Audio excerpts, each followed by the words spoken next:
have a diagnosis of MS, and I'd say about 20 years ago, when I was 32 years old, I just developed some numbness or diminished sensation in my legs.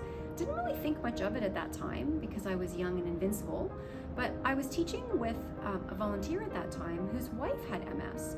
And when I casually mentioned those symptoms to him, he shared his wife's story and really encouraged me to go and speak to my doctor about it, which I did. And that led to an MRI and the diagnosis of MS. So for about the last 19 years or so, things have been really quiet, and I've been living my life with MS at the back of my mind or not in my mind at all. Until very recently, at the end of September actually, 2023, I had a pretty major attack that left me with diminished mobility in my left arm and difficulty walking. It's quite concerning. And then I discovered the treatment options, and that's where I am today.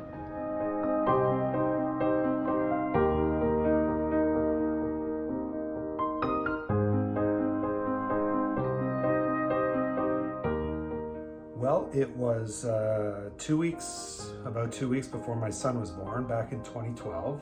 I woke up in the morning, right here on this bed here, and I had pins and needles, the feeling of pins and needles on my feet, and I thought that was a bit odd because, you know, I'd been sleeping straight and whatnot. And as the day progressed, that feeling sort of moved its way up my body. By the end of the day, from the neck down, I was totally numb in a way that I can't even really describe. I couldn't feel anything, but my fingers, like, they felt like they were super thick. I'm a teacher. I couldn't type. I was working on report cards. I couldn't type. I couldn't play guitar with my students. Even doing up buttons was a chore. I couldn't feel them.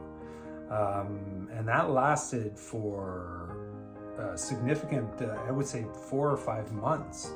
But that was the initial attack that got me into go seeing a doctor. And that was the first time I heard of MS. I'd never heard of it prior to that.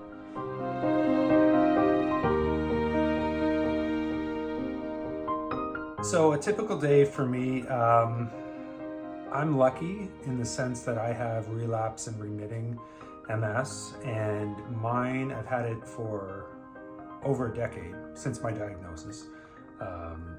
And it doesn't affect me all that much day to day.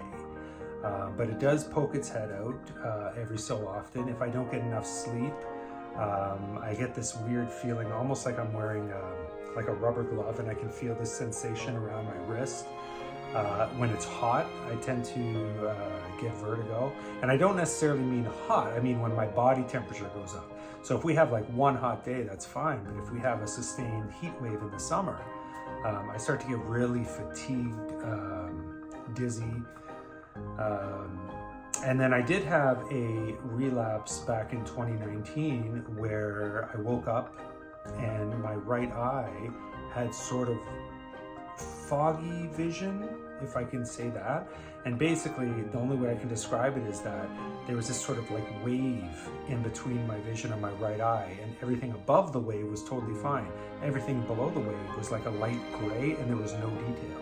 So when I was sitting in the doctor's office looking at a poster, I could see the top of the poster with all the words, and then below the wave I could see the outline of the paper and no words on it. It was really, really bizarre.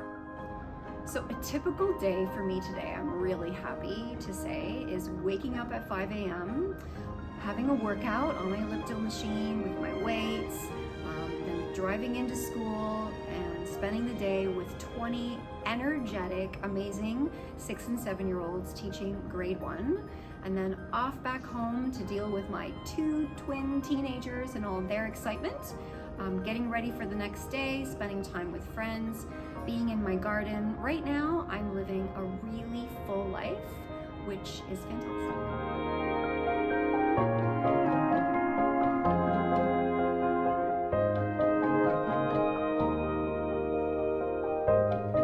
I started treatment relatively recently, in December of 2023, and In researching the treatment options, I was really amazed to find out the advancements that had taken place since my diagnosis about 20 years ago, when I opted not to initiate treatment due to the lack of efficacy, I guess, or hopefulness in the medications at that time.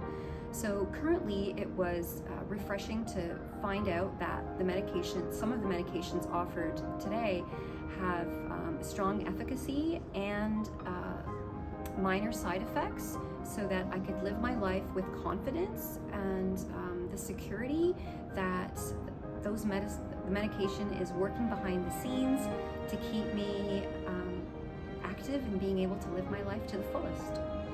So I started my MS treatment back in 2013. I do a daily injectable, and it's the medication that I'm using is the original MS medication. It's been around for over 20 years, and I decided to start with that simply because of the efficacy and the fact that the side effects are non-existent. The first month of using the medication, there were, I don't know if it was interaction with my body. It was very painful for about 10 minutes after the injection, and then like insanely itchy the next day, like to the point like I've never felt anything so itchy in my life. But after that first month, it was totally fine, and I still continue to use that medication now over a decade later. But since my diagnosis back in 2012, there have been so many treatment options, including for primary progressive, which back in 2012, they didn't have anything. So it's fantastic that they've made so much progress in a relatively short amount of time. So let's hope things keep going this way.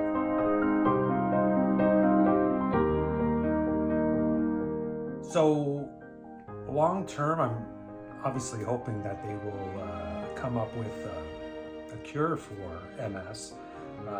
But in order to get the cure, you have to figure out the trigger. And that's what they're trying to figure out right now. I do a lot of reading about what scientists are sort of uncovering and trying to figure out. It seems that a lot of scientists are looking at a virus called the Epstein-Barr virus, which, funny enough, back when I was in grade 5, I had mononucleosis, which is connected to the Epstein-Barr virus. So I thought, well, that's pretty interesting that now I've developed MS. But that being said, I've spoken to other people with MS, and I've asked them, did you ever have mono? And they didn't. So I don't know. I'm just hoping that they can eventually come up with a cure. When it comes to hope and MS, I would say nothing less than an outright cure. So I'm hoping that the research is aimed at finding a cure linked to the cause. I know there have been some advancements in determining what the underlying cause of MS is. Hopefully there can be a vaccine or a magical treatment of some sort that can lead to a cure for those of us that are currently living day to day with this diagnosis.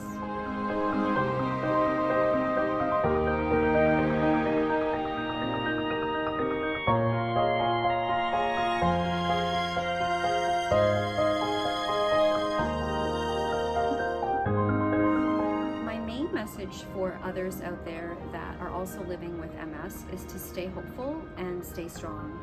There's lots of research being done, and the medications are advancing all the time. So there's hope there, but there are also holistic options as well.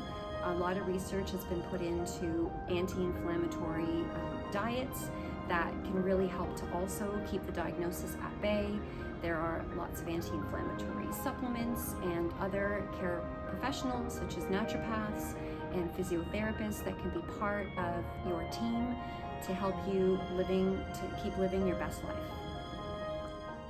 What I want to tell people that are newly diagnosed with MS is that there is hope. There are many different treatments out there.